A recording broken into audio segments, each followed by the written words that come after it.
Good morning. Good morning, everyone. Morning. And welcome to First Unitarian Universalist Church of Richmond. My name is Erica Sims. I use she, her pronouns.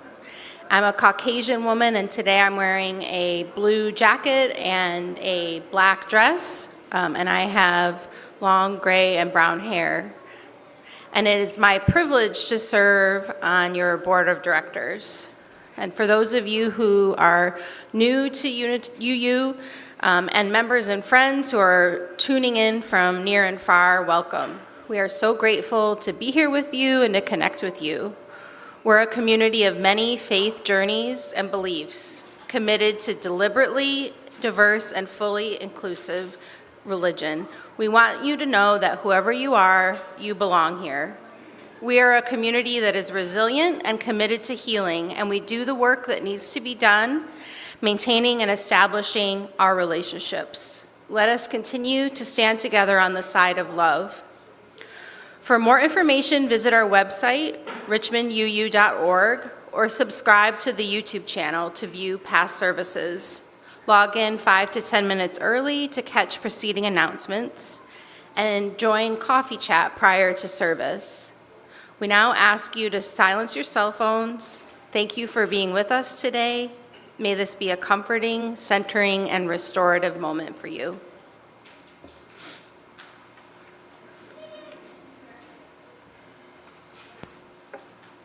Good morning. I am the Reverend Sherman Z. Logan Jr., and I have the honor of serving this congregation as the senior minister.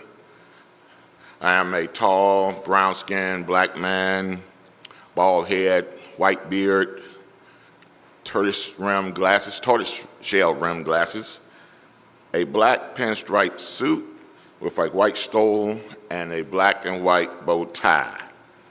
And I hadn't changed since the last time you saw me. I use he, his, him pronouns, and I'm so glad to see each and every one of you here this morning on this brisk winter morning.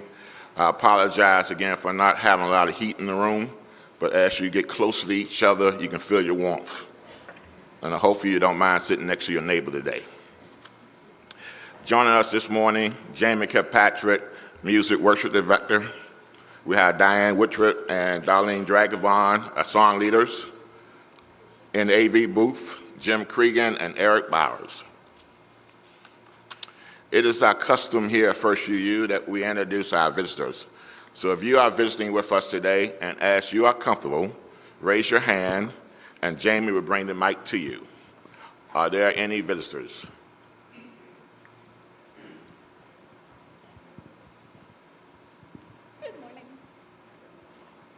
Good morning. My name is Catherine Lenowette, and I'm excited to join you all today. Welcome.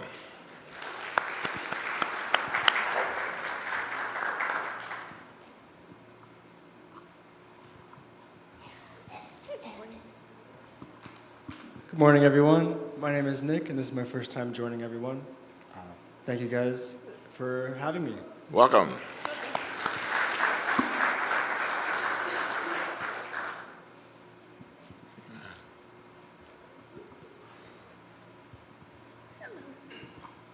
Hello, my name is Chrissy Davis. I've been here once before, but I've been attending virtually because I usually work on weekends, so glad to be back here in person. Welcome. It's up this side. I think we're good. All right. Are we good, Jamie? All right. Well, thank you so much for joining us this morning. Now, please rise in body or spirit, greet your neighbors, and welcome our visitors.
call to worship this morning a words from Margaret Weiss. Come into this place with your whole self, the parts that are raw and exposed, the parts that is beaming with joy, the part that is seeking the truth, the new, the possibility. Come into this place, open your hearts, lay down your burdens, lift up your hope for something new to happen. Come into this place with fellow travelers on the journey, some faces new and others familiar. And all welcome you here, now to this moment. Come, let us worship together.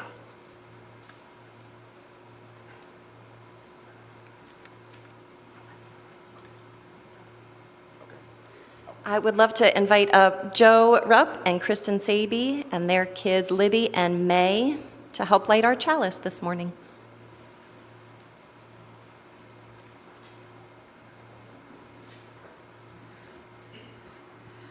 Good morning. My name is Lynn Edwards, and as I get closer to 80, my dark brown hair is now turned white, my deep olive skin has become cream color, and I'm a half-inch shorter.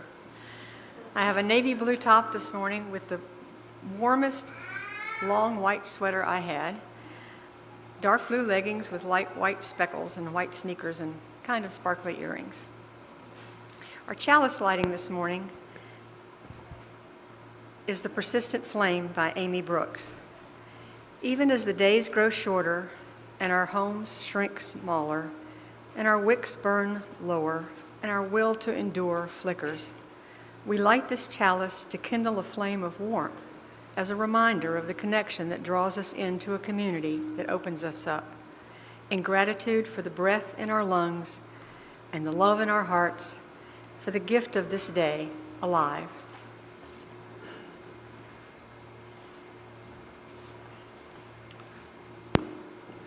And please rise in body or in spirit, and let us sing our opening hymn, We Celebrate the Web of Life.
As part of our tradition, we have designated December Share the Plate to go towards the minister's discretionary fund. This fund is a critical resource that allows us to provide assistance to those in needs of basic necessities such as rent, utility, and food. And your generous contribution helped our minister provide a confidential aid to individuals and families who are experiencing financial hardship or emergency. So I want to express my gratitude to your generosity throughout this month. And once again, we are welcome and appreciating any amount that you could give. Your contribution will make a difference in the lives of those who need it the most. So please look to the monitor for ways to give. The ushers are passing the basket, and the offering will be taken and most graciously received.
Sing with me.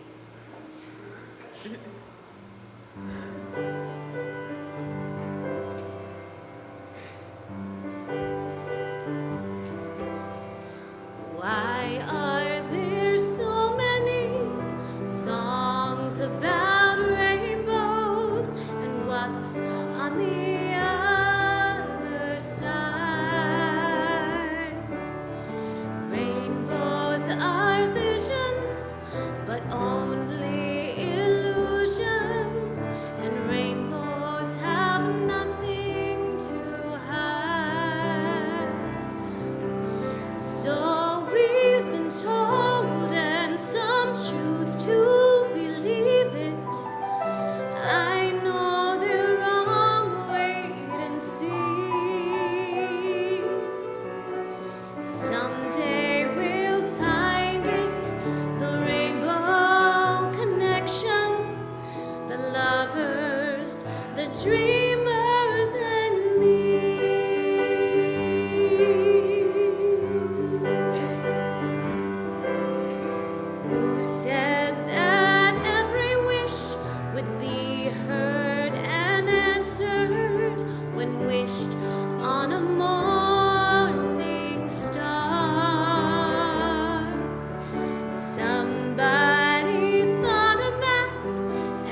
Dana, that was beautiful. Thank you. Good morning. My name is Leanne Luskin. I use she, her pronouns. I have long, wavy, blondish, reddish hair. I'm a white woman in my mid-40s. I have on a black top today and a black and white keffiyeh scarf to show my love for the people of Palestine. I have the honor to serve as your Director of Lifespan Faith Formation and serve the children and youth and families here at First UU. Today is our holiday pageant, which is always a lot of fun. I don't know if you know that this congregation's Christmas pageant many years ago was a really big deal here in Richmond. We would hold it at a theater because it got too big to have here at the church, and people would line up down the block to get in to see the pageant. If you want more details than that, you'll have to talk to Pat Vaughn because she knows our history. So this year is not that, and it hasn't been that for a long time. Jamie and I intentionally chose this year's pageant to ask as little of everyone as possible. Lots of congregations offer this pageant as a no rehearsal pageant, so people can just step in on a Sunday morning and have a little fun with it. And we do shared ministry around here, don't we? So this morning, we are going to share the ministry of this pageant. We are going to have a little fun. We're going to create this together. And specifically by that, I mean I still have 2 roles that need to be filled. I see a bird mask with some yellow cones up here on the chancel, and I see a squirrel mask with some red berries on this end, and I think that's all of them.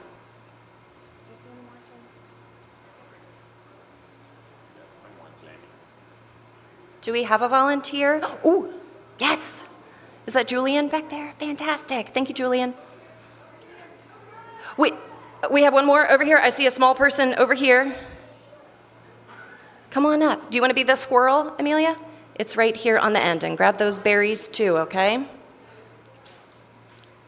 All right. I think, Eliza, do you want to offer up your mink to Julian? Julian can be the mink. We are building this together. Look at us. It's coming together.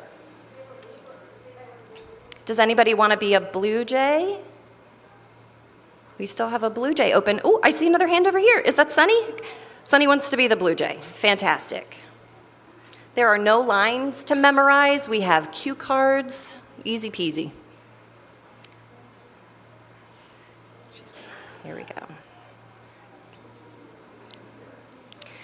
You may have noticed on the tables outside the Great Hall that there were some items that you could bring in with you. We are going to decorate this tree together. If anybody wants to take a before picture of our tree, and then maybe we can get an after, that would be fun.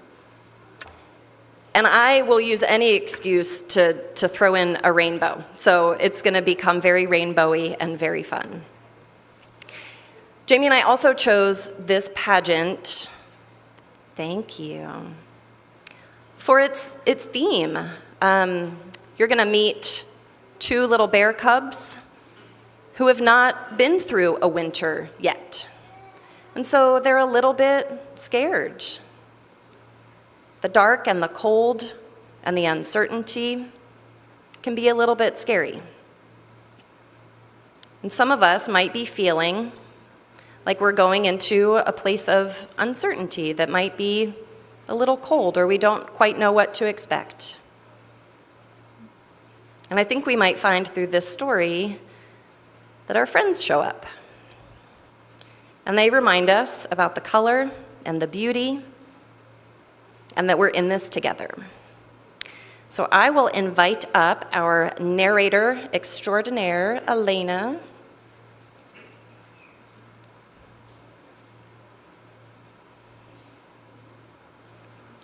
And because we are building this together and in the spirit of play and shared ministry, Mistakes are not a thing this morning, so we'll just let that go. Perfection is not a thing that we need to strive for here, ever, really, but especially this morning. We are going to create this together. And Elena, if you are ready, I believe we'll start our pageant. Once upon a time, there were 2 little bear cubs. The bears were born in the spring and had not yet experienced their first winter. They grew quickly during the warm days of summer and were almost adults. They left their mother and siblings to strike out on their own, and as the days grew shorter and cooler and the leaves turned from green to orange, they found a cozy cave in which to sleep away the winter. One particularly warm winter day in late December, the bears roused from their hibernation, as bears often do, and lo, the world was white from a recent snow. Concerned, they cried out, Where have all the colors gone? The little bears had never seen such a white and wintry world before, but the wind only answered with silence. The wind wasn't entirely unhelpful, however. The wind carried the bears' cries to their friends in the forest. One of these friends was Hedgehog. In short order, out of the snow came Hedgehog. He carried orange leaves in his mouth.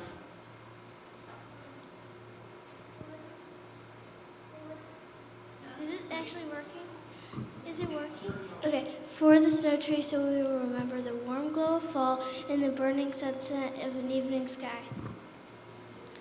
Next came Squirrel. She carried scarlet berries and laid them softly at the little bear's feet. The berries glistened crimson against the snow.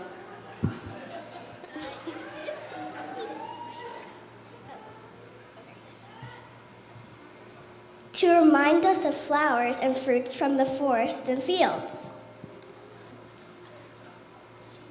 Then, Blue Jay flew down with feathers held firmly in their beak.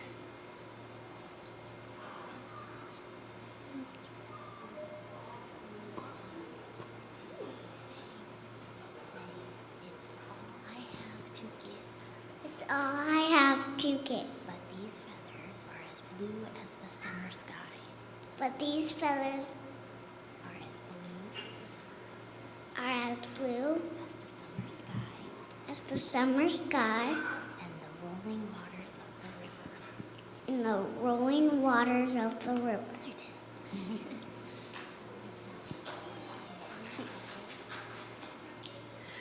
From deep inside the frozen forest, Mink appeared, with velvet fur to add to Bear's collection.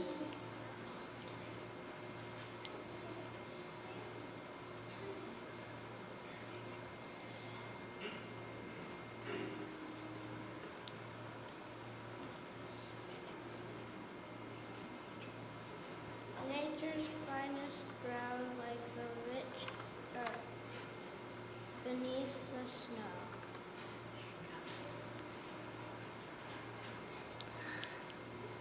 All right, that was Act 1. Can we have a round for our friends who did their first? That was amazing. We are going to sing a song together, and if you grabbed from the tables outside some orange leaves like the hedgehog, some red berries like our squirrel, some blue feathers like our blue jay, or a little bit of brown fur like our mink, feel free to come on up while we sing and add that to our snow tree. We're going to decorate together. And our words for our song will be up on our screen.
All right, let's continue. We return to our story in the woods. The little bears looked up as their friend Raccoon came padding softly through the snow and spread fresh green shoots before them.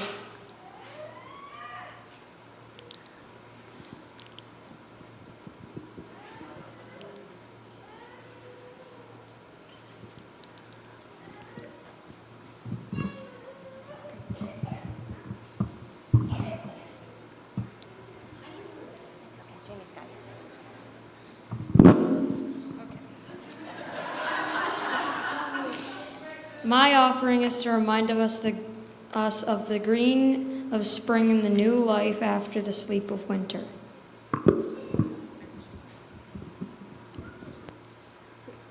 Reindeer moved slowly forward through the snow, with purple rocks piled high upon his back.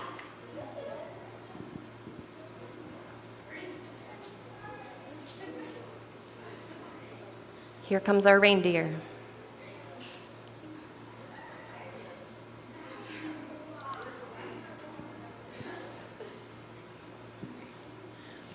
Here is color that will endure forever, as purple as the mountains and the rolling clouds of thunder.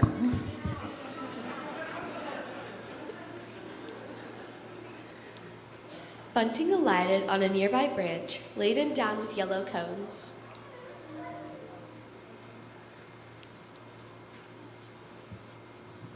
I carried all I could, so you wouldn't forget the yellow corn that grows all summer long in the fields beyond the forest. Arctic fox brought icicles that sparkled silver in the frosty light, like raindrops in the sunlight.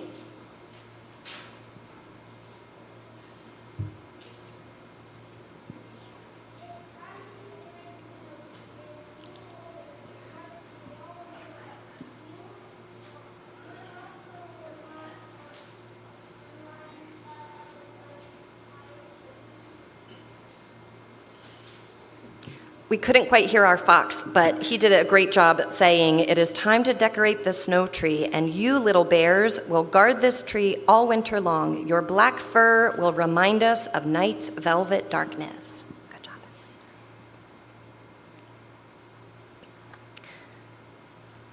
All right, it's time for another song. Can we have a round for this batch of fantastic performers?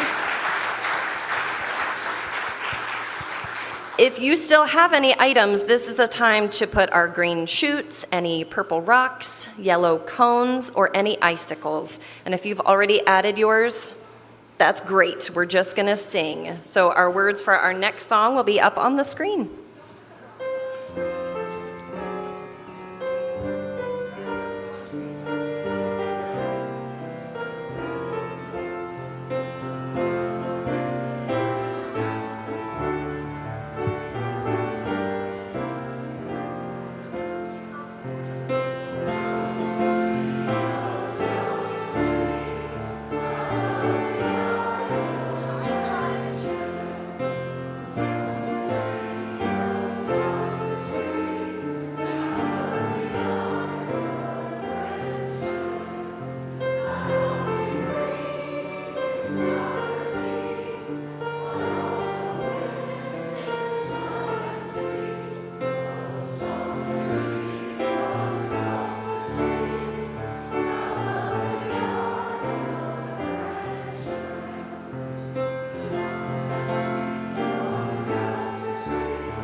The little bears and all the other animals smiled as they stood gazing at the glorious tree. And then, last of all, coming out of the woods, was Moose. A bright golden star hung gleaming at his neck.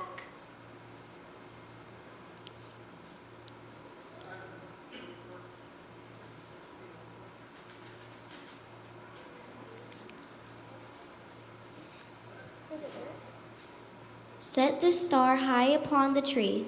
Let its light shine out to all the creatures of the forest, that they may gather to celebrate the glory of nature and the beauty of peace and friendship this holiday time. As the day passed,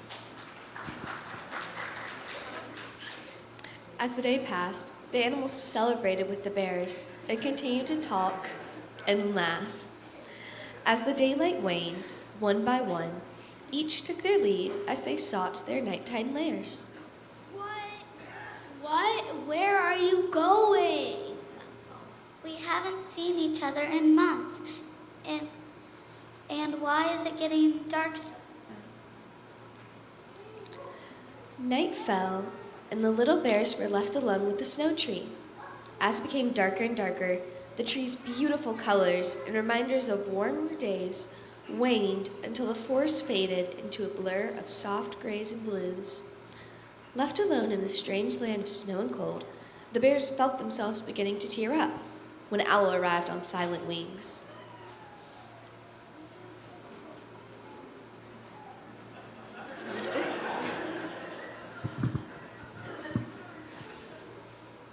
I'm here. I have brought a black gem with silver flecks to represent the glorious night sky filled with stars.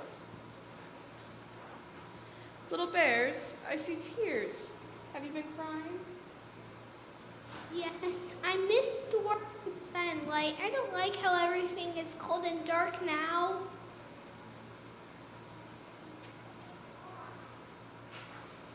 And I feel afraid. I can't even find our den to go back to sleep. As a creature of the night, I love the dark. And tonight is a special night. It is the winter solstice, the darkest night of the year. Yes, the world is very different now, and must seem quite strange to you, children of spring. But it is beautiful in its own way. The glistening snow, the quiet, and the stars.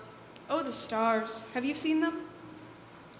The little bears looked up for the first time and saw that the winter sky was ablaze with silvery points of light, a night sky the bears had never seen through the haze of summer. Then, their eyes moved to the forest and its quiet beauty and tranquility. Finally, they saw the snow tree, the snow and stars faintly illuminating its branches in the darkness. Oh, it's lovely. I never knew the dark could be so beautiful. Yes, without the dark and the cold, the spring sun would not seem so bright, nor the summer days as sweet. The little bears gazed upon the frozen landscape and again took in its beauty. They no longer felt afraid. Suddenly, they spied the entrance to their den in the dim starlight. A wave of sleepiness came over them. We must sleep now. Good night, Owl, and thank you. Farewell.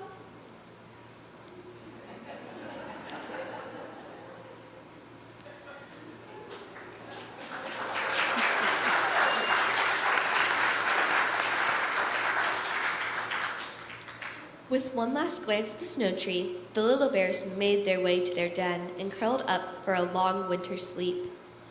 As they dozed, their thoughts drifted to all the colorful reminders their friends brought to cheer them earlier in the day, and their hearts were full.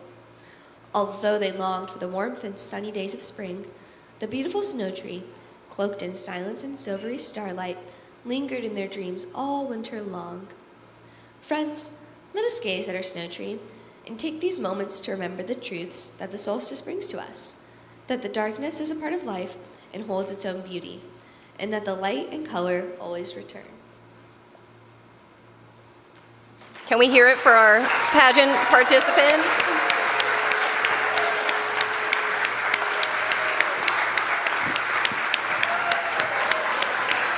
Yay, little bears.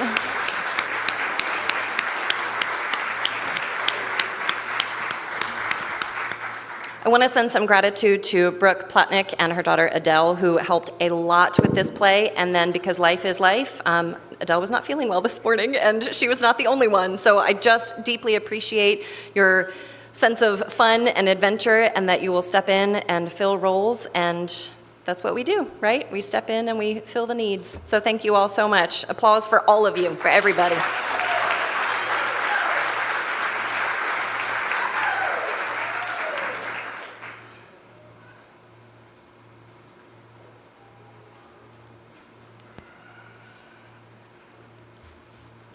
Let us enter into a time of prayer, reflection, and meditation.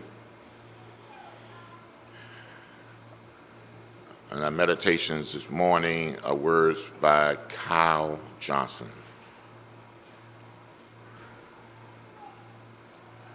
O Spirit that moves in all things, great mystery who spans beyond the cold, distant edges of our universe, and yet is present within the vast subatomic emptiness, coursing through every fiber and every breath of our being, and through being itself. Help us to see the miracle in the mundane, to see the crystal stars, the shape-shifting clouds, the patient trees, to see each other through fresh eyes, for it's so easy to forget what we truly are and what we have been given. As we move through our lives, let us remember to see through the mundane, through the miracles beneath, and to perceive that common substance that gives birth to our myriad forms, that mysteries that span beyond the edges of the universe and yet infuses our next breath. And let this foundation awareness guide us on our path as we work towards peace and fight for justice, while always informed by the spirit of compassion. May this be so. Amen. Ashe.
This morning, holiday pageant was inspired by Caroline Ripshook's book, The Snow Tree. And didn't our youth do a fantastic job?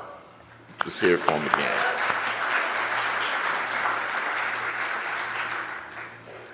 So the story began with two little bear cubs who waked to find the world covered in snow, white and cold, as their hearts heavy with grief for something unnamed. The stark whiteness around them seemed to echo the emptiness they felt inside. So they began to wonder, seeking something to fill the void, something to color the world again. And as the bear cubs began to move through the snow, they encountered companions along the way, each offering a gift of color to adorn the snow tree. Each animal contributed a unique color, and the snow tree began to transform. It became a mosaic, not despite the whiteness of the snow, but because of it. The pure, unbroken background allows the colors to shine brightly, the vibrancy heightened against the cold, stark winter. This transformation, brought about by the shared gifts of the animal, is a powerful reminder of the collective strength we possess. You see, the tree stands as a testament to truth that beauty is possessed even in the depths of winter, when the earth seems asleep and life appears absent. And what is hidden in the darkness can emerge in radiant color when nurtured by love, generosity, and hope. But you know, darkness is often misunderstood in our culture. We're associated with fear, isolation, or despair. And in many spiritual traditions, darkness is sacred. It is the origin of creation, the fertile soil where seeds sprout, and the quiet night where dreams are born. The bears in the snow tree story began in a world of white snow, but it's also a world of darkness, grief, and emptiness. And yet, the bear's journey through this darkness reveals something crucial. Darkness is not the end, it's the beginning. So what if we, like the bears, can embrace darkness instead of fearing it? What if we trust the beauty that exists in the bleakest moments of our lives? Now, winter often feels like an extended metaphor for struggle, the cold, the dark, the isolation. And it's easy to equate darkness with despair. But nature tells us another story. The bears walking in the midst of the winter didn't stay hidden in their den. Instead, they embraced on a journey to encounter the gifts of others. In the same way, we are called to step into darkness, trusting that even here, treasures wants to be discovered.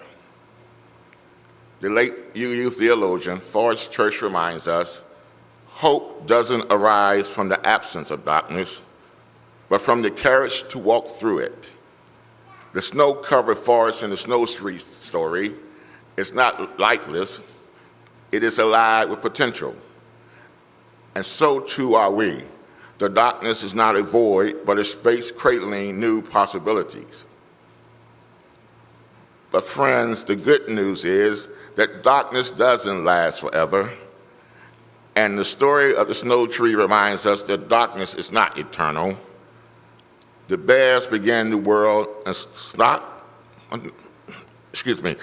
begins the world in a stark darkness, but does not remain that way. With each animal's contribution, the snow tree transformed the colors and returned the bears to life. You see, this mirrors our own experiences. How often have we felt trapped in a dark season of life, convinced it would never end, and yet the cycle of nature and the testimony of our own lives prove otherwise. The light always returns. Spring always follows winters. This cyclical nature of life, the promise of renewal, is a source of reassurance and optimism. And even on the darkest night, the star shines. Even when the sun sets, the promise of dawn lingers. So we are called to look for beauty in unexpected places. The animals in the snow tree story did not erase the snow or change the landscape. They worked within it, transforming it with their gifts, and it is with us.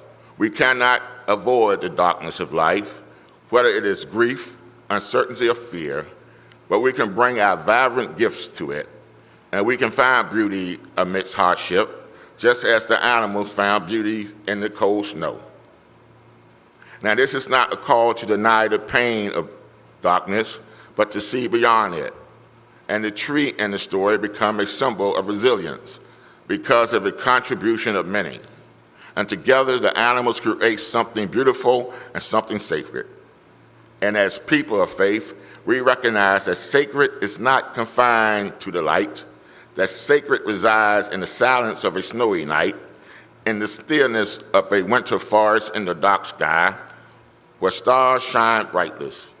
Darkness has its own holiness, a place for rest, renewal, and transformation. So the lesson of the snow tree story is that beauty, hope, and sacredness are not reserved for the bright days of summer or the glowing warmth of the sun. They are also found in the stillness of snow, the hushed winter night, and the quiet journey through darkness. The snow tree story also reminds us to look for beauty in unexpected places and to trust that even in the bleakest moment, life and light will return. And by honoring the sacredness of darkness, trusting that we hold the seeds of growth and renewal, by believing in the promise that darkness does not last forever, we can find beauty amid the cold and barren time, knowing that we have the power to create and share color, warmth, and hope. So remember that each of us has something to bring, some color, light, and gifts. And when we share these gifts, we transform not only our own lives, but the lives of those around us. And as we move through this season, let us remember that darkness is a part of life rhythm, a time not of absence, but of gestation, not of love, but of transformation.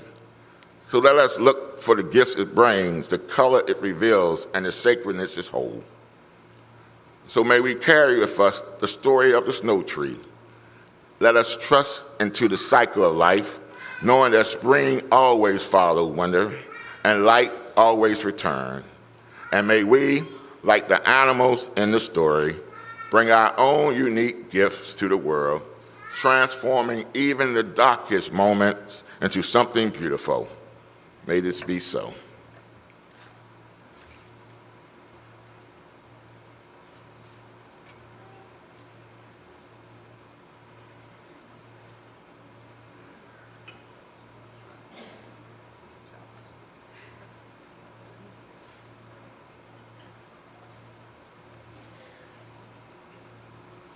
Our reading for the chalice extinguishing is Snowflakes, a guide by Reverend Julian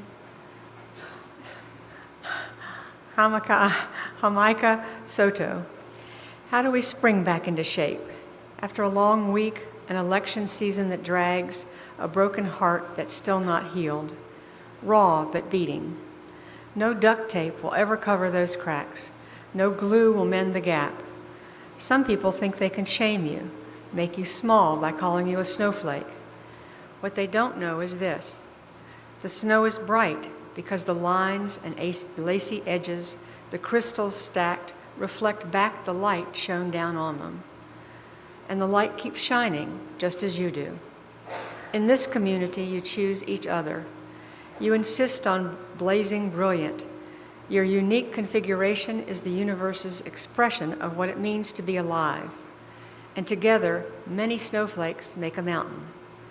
You return to knowing yourself and being yourself by the clarity of that reflection. You can lay your burdens down and rest. Lean into the place you belong. Allow the brightness of who you are, both individually and in community, to light the way towards the future you are building with your love.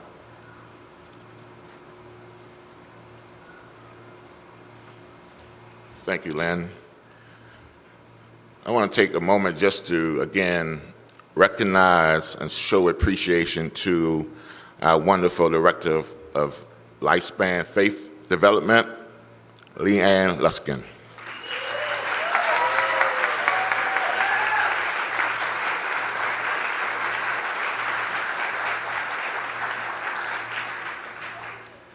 We're so blessed to have Leanne leading our family ministry, And I encourage you all, she's always looking for volunteers to help out.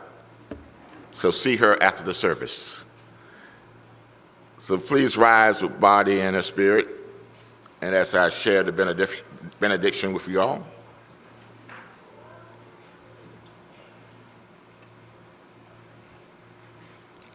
These words are by James Morrison.